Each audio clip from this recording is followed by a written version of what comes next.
tayo ng DIY mouse trap ngayon para mahuli natin yung mga bumubulabog sa ating mga alagang ibon na maliliit na daga. So ganito lang ang madaling gawin, simple lang para makagawa ka ng mouse trap.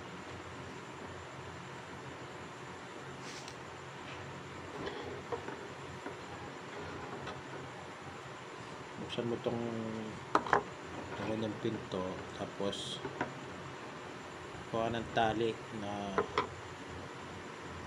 braided.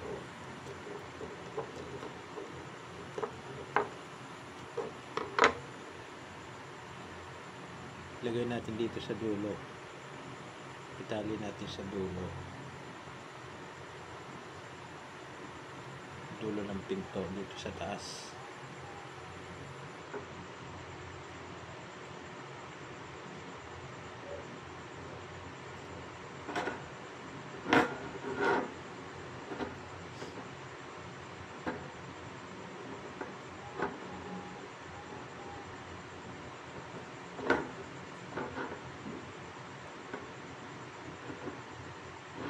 Tapos buksan ulit natin para makuha natin yung tamang sukat para sa pain. So atin mo lang ng ganyan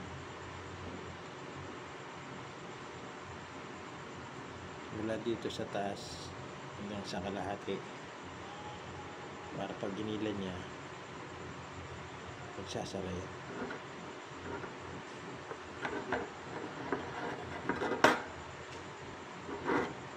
Tapos kumuha tayo ng alambre, ganyan lang kaliit, gawin nating hook.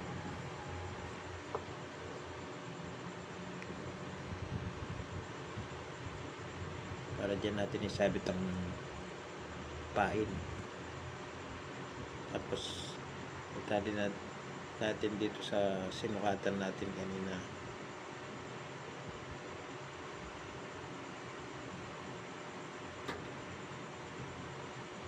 Sibol mo lang dito.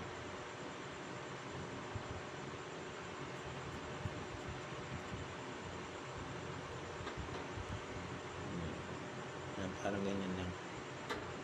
Sibol pa natin ang isa para hindi siya makalas.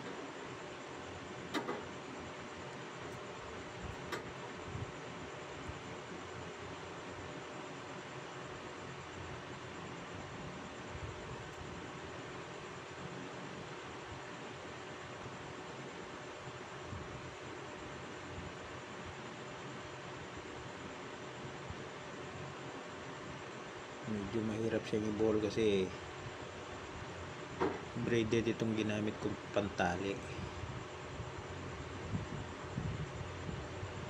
Yan.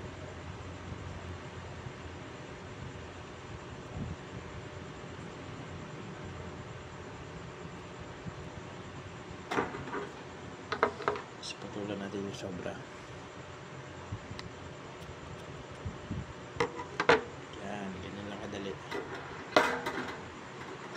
Try natin.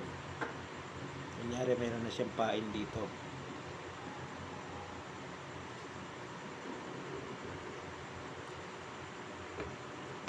Subukan natin ilalim.